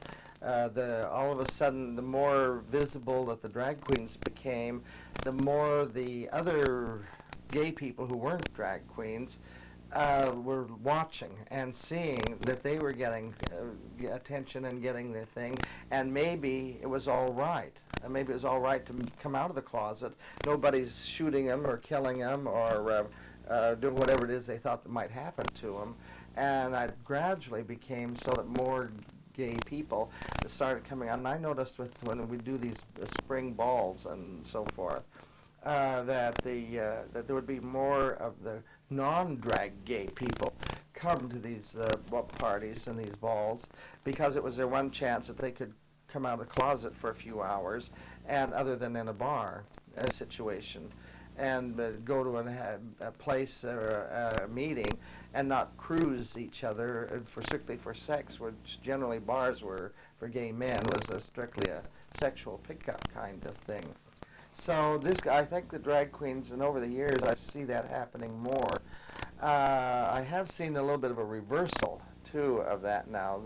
That the more that the non-drag people have become into the whole scene and become very open and visible now, it's almost now become a thing and very popular with them to this new open gay people to put down the drag queens now, because all of a sudden these same people who were out front have become an annoyance to the new non-drag and the new gay person who's out and about now. And now they think that the stereotype is the drag queen. When quote, straight people out there, they want to also be able to blend in and be part of the straight people and not acknowledged as a gay person only. So the drag queens have become an annoyance to them, because when they feel that when the straight people see a drag queen, now they think, oh, all gay guys wear dresses and do crazy stuff. So that puts they think that puts a stigma on them. So they have become repressive to the drag queens and have tried to put down the drag queens and stay away from any more of a lot of the drag queen functions, particularly the people going up in the corporate world, or the blue-collar workers who are really trying to make it, and they don't want to be stigmatized anymore. Being gay, it's okay to be gay now, and it's all right. We have got all these laws and stuff now, but I don't want people to think I'm a drag queen, and I don't want them to think I'm running around in a dress all the time. Just because I'm gay doesn't mean I wear a dress. So we have that kind of thing kind of happening now. So now we have a gay prejudice against the drag queens. Reminds me of a lot of young women say, I really want full equality, gender equality, but I don't want to be called a feminist. Yes. I don't want to be one of those angry women. Yes. And I've seen that. I've seen that and recognized that in the women's movement about how that whole reversal thing. But I'm not really a feminist, but give me my rights. Sort of thing. So it's strange how all those things have a way of turning around, that kind of thing does. What was good in the beginning all of a sudden becomes a no-no. And then people forget, though, very easily why things all happen and how they happen, and without those beginnings, nothing would have happened in the beginning. And I face that every now and then at our club, even with our people. These new young people coming up have they've forgotten where they are there because of myself and because of Darcelle. And they sometimes get the attitude and ideas that the only reason the thing is there is because of them.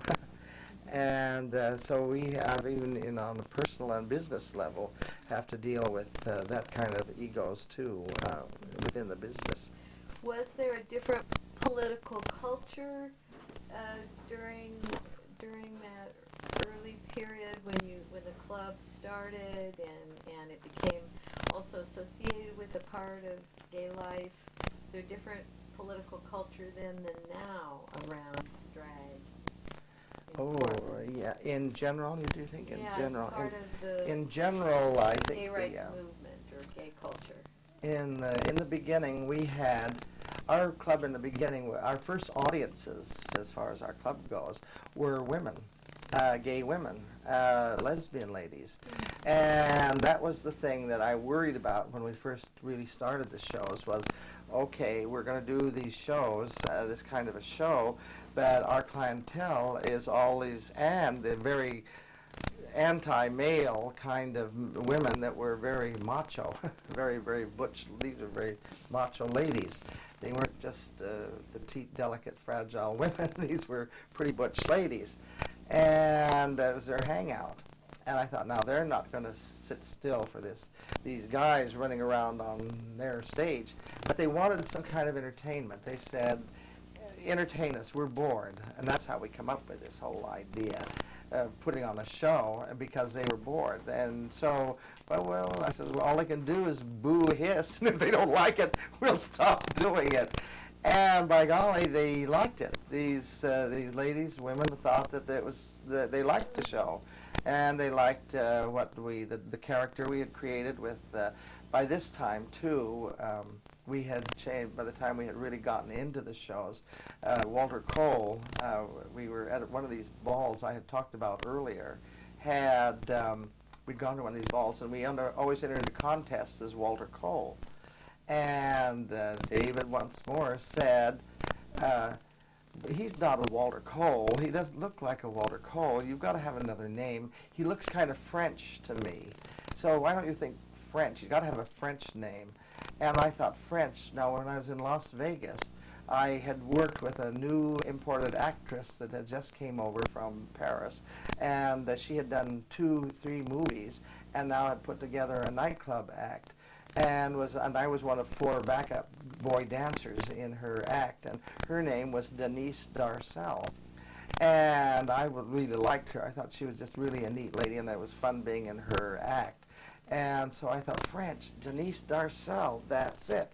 And then I thought, Denise, we'll use Denise. And then I looked at this person here, I said, no, Denise sounds petite and small and demure. Well, this is anything but petite, small, and demure. So I said, all right, I got it. Let's use the last name, Darcelle. And that sounds French to me. Well, she was French. So I said she was about as French as I know, and her last name was Darcelle. Let's use her first name, Darcelle. She spelled it D-A-R-C-E-L. And I thought, we'll make it even a little bit more French. We'll add another L and add an E on the end of it. We'll make it even more French. So we spell it D-A-R-C-E-L-L-E on the end, which is even more French. And so that's how we got started with the name of Darcelle. And then after we started using that name of Darcelle, then nobody ever heard anymore of Walter Cole. Darcelle just caught on, and it stuck. And whether he was in or out of costume, it was still Darcelle, always Darcelle, and still is today. So how did your lesbian audiences respond to the performance? So that's how I can call him Darcelle and not Walter. And now our lesbian audience, when we first did, and I wasn't in the show then. I was still working at the White Hotel. We had found another performer called Tina Sandell, a Native American person who had been playing drag, kind of street drag queen, and liked to entertain every now and then. And he had his own long hair. Being that nice, beautiful Native American or Indian hair, was long, clear down to his waist. And he liked doing impressions of Tina Turner then, and Tina was Tina, and she called herself Tina. And so we got with him and said, would you like to come over and we'll do kind of a two-man show. It wasn't going to be me in the beginning because I was still working at the Hoyt, and besides I was not going to do drag. That's for somebody else, and that wasn't for me. So, we worked with Darcelle, and I got him doing, I said, you've got to do jokes, you've got to do patter and talk, and not just do lip sync. And we'll work up this two-man show back and forth. Well, we built the stage, a small stage, about less than the length of this room, and we went out and we got this sound system, which was like this one turntable and two speakers, small speakers out here, and one person with the old 78 vinyls, and you had to put the needle on and try to find the right band on the thing, and we had three lights, one white, one red, and one blue, and you turn them and it's on the dimmer switch, and we did that. And Darcelle manufactured that system. He was very good with electricity, and he put that system together, and he and I together built the first stage, which was a runway, is all that was really, and we nailed two boards over three tabletops, and we took two of our tabletops and nailed this big board across that, and that was our first stage. And these three, one red and, like I said, one red and white and blue, light, it turned on with not even a commercial, it was just one of our usual household dimmer switches that he had put together, and we went to some place that was selling this sound stuff, and he put together these three pieces of the two speakers and little speakers about like that, and that was the first setup, and we come out and did the thing.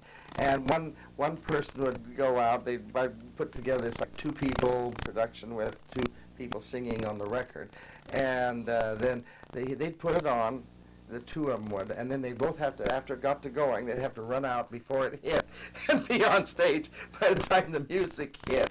And then they'd do the number. Tina would leave and go backstage, do a blackout on the switches, bring him back up again for Darcelle to stand out there on that little runway and with the microphone and talk to the audience of lesbians. Then that would got the show started. Then Darcelle would change costumes at the same time as they were turning down lights. Would have to change costumes and get the record on for the next person besides. So the next who was ever out, if it was Darcelle out on stage, he would have to change costume, turn off all the lights, turn them back on again, put the record on. Darcelle would have left stage by that time, run out, do the number, and Darcelle would have to repeat the same thing that Tina was doing to make that all happen. But our lesbian ladies, women, loved it. They thought that was just a hoot. They liked the image of Darcelle and the character that Darcelle had, and they thought the look was just really neat. And that was a big surprise to me. And they really fell for it. And I don't know why. I think it was the fantasy thing, or I'm not sure. I never did really figure that out. I think some of it is that Darcelle and the performances, Darcelle poked fun at gender. Yes. As well, yes. And so if you felt wounded or limited by gender roles, yes. There's something very freeing about poking fun. Yes.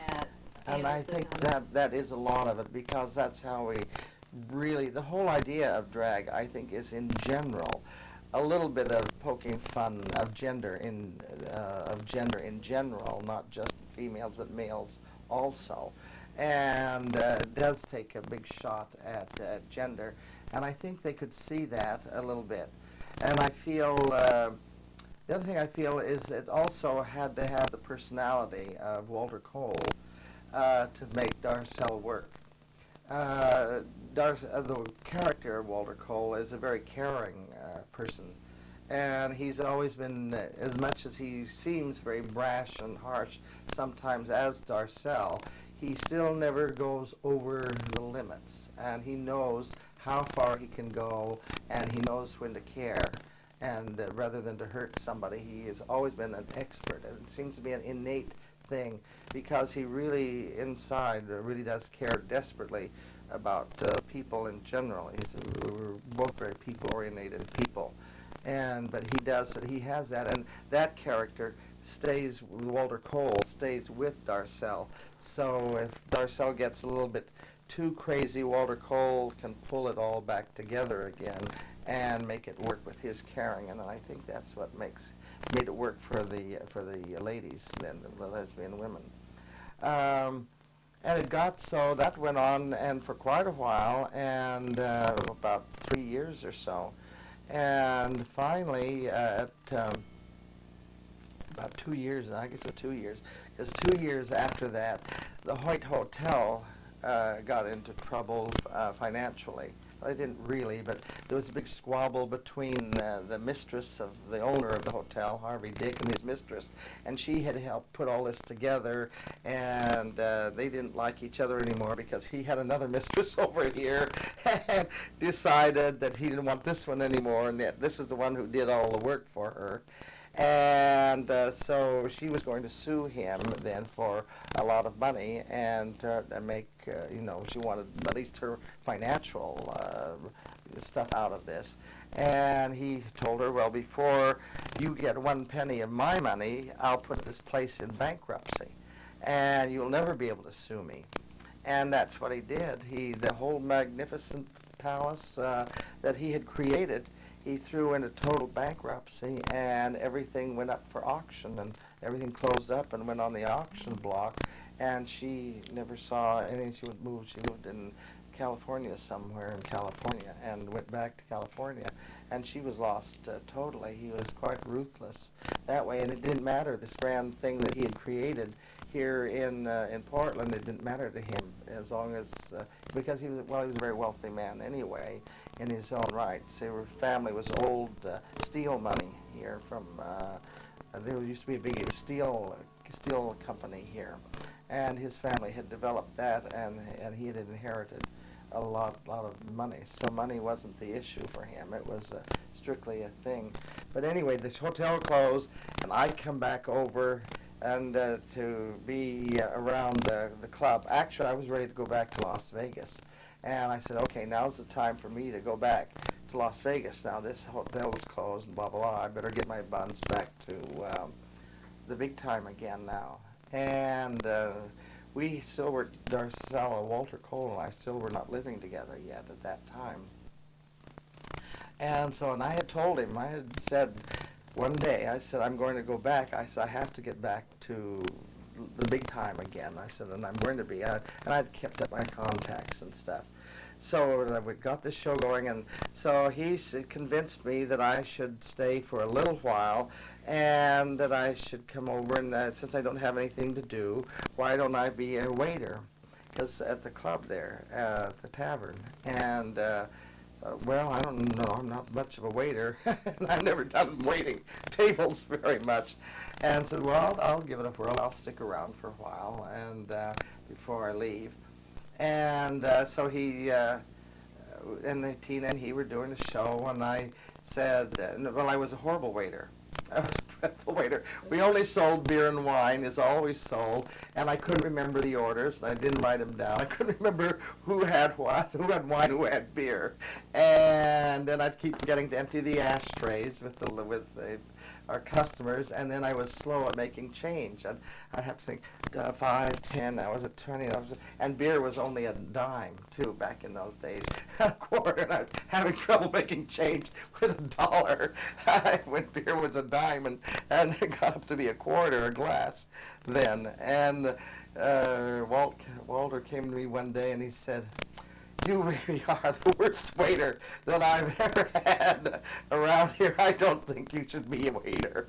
And I said, well, all right, I guess I'm going to go back to Las Vegas, and I better it's time for me to leave. So I was all kind of set to go, and he said, I have an idea. Why don't you're a good dancer, you've been a performer all your life, why don't you just be on the stage and join your own show that we had going? And I said, well, all right, but I'm not going to be a drag queen. I said, I refuse to do drag. I'm going to be, I had a top hat and cane, Fred Astaire top hat and cane routine that I did. I thought, they're going to love me. They're going to think I'm just, and the women are going to, they love Darcelle, they love Tina, they're going to think I'm the greatest ever. And because I'm so talented and blah, blah, blah, I had my ego going really strong. So I came out the first night in the show in my top hat, and I tap danced, and I twirled my cane, tipped my hat, and at the end of the number, it was just, this kind of thing. Oh dear, but I'm an optimist, and they just don't know me yet. So I did the same thing the next week. We're only doing shows then twice a week on Friday and Saturday.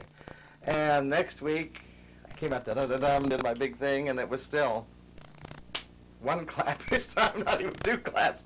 Oh boy, I can't take this. My ego can't take this for much longer. So I thought, all right, I'm an actor, I'm a performer, I'm an entertainer. If it takes painting my face up, putting on a funny dress and a wig, well, I can do that. I guess I can do that. So the funny thing about that is I got myself in drag, and I did the same music, and I did the same tap dance to the same music that next weekend. Oh, the only difference was that I was in drag. And those women just went crazy. They thought that was the neatest thing, that they saw this guy up there in a dress tap dancing. And I got a standing ovation from that because I was a tap dancer. And but the same music, only difference was the wardrobe and the costume. And so that's how I thought, well, all right, I'll stick around a while longer, and I'll follow this up and see. And so I joined in then with the show on that second year of doing it then. Can you describe the Rocky, I got a tape that you gave me. We have a tape of that early performance. Rocky transformed to Roxy. Describe that performance and how you thought about it. Oh, well, I was devastated in the beginning. When I first started doing the drag thing, because I was a little disappointed that I couldn't make. I still had the two identities going. I was still being masculine, and I didn't really want to be feminine, but I was still trying to be masculine, and I thought still in my own mind that the masculine side of me is the one that should be making the mark, not this feminine, not this feminine role. That's more like a clown. I can do that for a while, but I don't want to be a clown. I want to be a masculine image to make this all kind of, make myself work.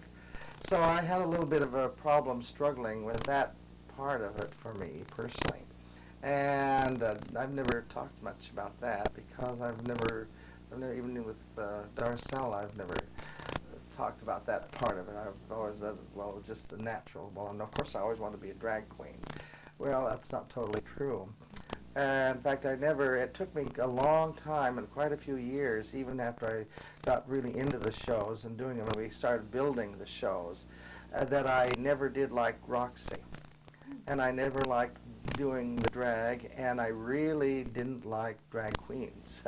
I did, but I didn't in the beginning. And it was okay for them, and it was working for this club, but it wasn't really for me, and I never liked being a drag queen. What didn't you like? Can you say more about what you think you were reacting to? Well, I think I was reacting to my own ego, quite frankly. I really think I felt being a drag queen, I was guilty too of some snobbery and some snobbery. I think that's the best way to that I felt I was above that. I mean, I'm a trained dancer. I've spent years and years of training and to be an entertainer. I've studied under some of the best artists that Los Angeles had, that New York had, the dancing, and I was a ballet dancer. I was also a competitive ice skater. I was a competitive swimmer for a long time too. And so with all my training and my work with the top choreographers from around the country, and so I had this kind of snobbery thing going with me, I think. And drag so is also more associated with people on the margins. Yes, yes. Rather than higher upper class people. Yes, yeah. Even in show business, in real big-time show business, even in some of the circuit of the nightclub entertainers, drag was always considered the underbelly of show business. If you were a drag performer, well, there's no way, if you ever got to be doing a drag, you'd never get out of that. You're stuck with that for the rest of your life. You should never ever do drag, because once you do drag, you can't be anything else, because people won't let you be anything else but a drag queen. And you don't want to be a drag queen. You know, it was that kind of thinking. So for me, that was kind of what that was all about. And I thought, boy, I guess maybe I really have hit an all-time low here, and maybe this is my the last hurrah for me, as it were. And besides, I was starting to at that point, I was not that young or more either. I was 31 years old already, and that's getting, for show business, and particularly a dancer and an entertainer, 31 is, unless you've made it by the time you're 31 and can sustain yourself on your name and your image, 31 is pretty old to be starting on anything, or even staying in show business. And particularly if you're a dancer, you're old at 25 almost. From 21 to 25, you're still really top drawer. If you've lasted and stayed in shape, you may make it to 30. But to be 30 and still trying to be flitting around on the stage as a young man, it doesn't work unless you've made it big time by that time. That's one thing I like about drag, is it also seems to not only be about gender, but about aging and more forgiving. Definitely, of aging. yes. That's the beautiful thing. Now that took me a while, and once I discovered that that drag is a very forgiving thing, after all, that you can be any age. You can be a drag queen, you can paint your face up, you can be any age you want to be, and it's okay. And people will accept that. You don't have to be 15, 16. You don't have to be 21 or 22. You can be 55 and still be a drag queen, and people will still think you're fabulous. Yeah. In my case, I was dancing right up till I was 62. And I was still dancing on roller skates. I'd come out on my roller skates on my 60th birthday. I said, I'm going to continue doing this. That was my real biggie, was coming out in my ballerina skirt, tutu, and fried out hair on my roller skates, and I tap danced and did somersaults on my head and did upside down splits on the roller skates. And then that was still on my 60th birthday. So even at 60, I was still able to do that. Recently, I decided that I'd skated one too many times, and I should have stopped while I was ahead of the game. At least the roller and a lot of the heavy acrobat stuff that I used to do. So there are some occupational hazards. So there are. If you're as crazy as I was, yeah, there's a lot of occupational hazards. A lot of wear and tear on the muscles, and I wasn't that great either about taking care of my body, and instead of like warming up, when I was dancing as a male and dancing in the big shows, there's always a warm-up period before, where you get the muscles all warmed up and in tune for you to go out and do the numbers. And particularly in the adagio dancing, you have to be all warmed up, and your body has to be ready to perform. You can't go out cold. But I did get lazy when I got into the drag thing physically, because it was so easy. I could just go out and be crazy. I didn't have to do all this warm up, and I didn't have to be so concerned about my body. If I didn't look quite right, then I would cover it up with a piece of feathers or some kind of fabric. So that is a beautiful thing about it. And once I discovered that and found out, hey, it's okay, and the more we had gotten into it, I became accepted in it, and I did like that acceptance. That part was just really great. And so I gave up all of this other falterall that I had going in my mind. We have about 5 minutes. I was wondering if you could describe more perhaps the first performance where you went from Rocky to Roxy, and what that was like for you with that transition. Well, as I said, that last week when I got the only one clap out of the audience, I was ready to go out and slit my wrists. I thought, what do I have to do? I'll go out and set myself on fire if I have to get their attention. And I thought, well, then, okay, we'll get into this drag thing and get myself together. And as I said, I got a standing ovation with the same music and the same tap dance, only a different wardrobe. So I was elated. I was surprised. I was totally blown away, first of all. I was always amazed, first of all, the women were accepting as they were, the lesbian women, and that always amazed me. And secondly, when they had been putting me down, well, I was a male, but the minute that I became a female, all of a sudden I was hot stuff. And that seemed to make the really, really big difference in the gender change. And I thought, well, that's fine with me. I don't mind that. I wanted to be accepted. I wanted them to like me, and I wanted them to think that I had something to offer. So I was quite elated for quite a while over that, and I felt really good about it. And I thought that, boy, if I can win these butch ladies over, then I really got it. I must have a little something going for me. Did you feel a different energy or a different feeling about the Roxy character than the Roxy persona versus the Rocky persona? Yes. Yes and no. That's kind of a tricky one. The Roxy character kind of developed. It didn't really happen. After I made my big standing ovation thing, the next thing I thought, well, I've got to change. You know, I didn't want to just do tap dancing. I got to show that I'm more versatile with this thing that I had just created. So I thought, no, and I also began to believe, well, I'm not bad looking all dressed up like this. And I look in the mirror and I think, well, hell, I do look pretty good, I think. And I got to thinking of myself as glamorous and halfway pretty. And so I thought, well, okay, since I'm so pretty, I should do something serious. I should go out and sell my soul, and as it were, on stage and tell them my real inside and how I ache and hurt and yearn and all that stuff. So I got the song together. I forgot who I was singing now, but it was "To Dream the Impossible Dream" from the Man of La Mancha.